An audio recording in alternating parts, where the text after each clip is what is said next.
معنی ندارد. یه رژیم جعلی پیدا شده، خوش شده باشه، یه عده یهودی را از دور جهان جمع کردن اونجا آوردن.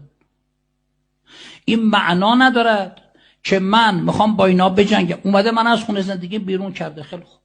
معنا ندارد من برم بزنم یکی از اینا رو بکشم، اینا بزنن 300 شیعه بکشن. بالله والله تلا کار حرام کردم. اون حسنک نمیدونست چه غلطی کرد، من میدونم چه غلطی کرد، چقدر خون گردنشه و اونایی که پول بهش دادن. حسنک کجایی؟ حسن یعنی اون شهرونده، درسته اومده خونه تو رو غصب کرده، نمیتونی خودتو منفجر کنی 4 تا اینا رو بکشی.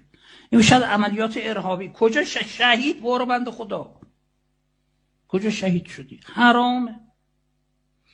غیر از اینکه این کارو کردی بر شیعه بدتر میشه. چیکار میکنن؟ اون که دین نداره، میزنه در داغون کنه. برید ببینید این چند دفعه‌ای که جنگ شده، برید ببینید چه خبر شده.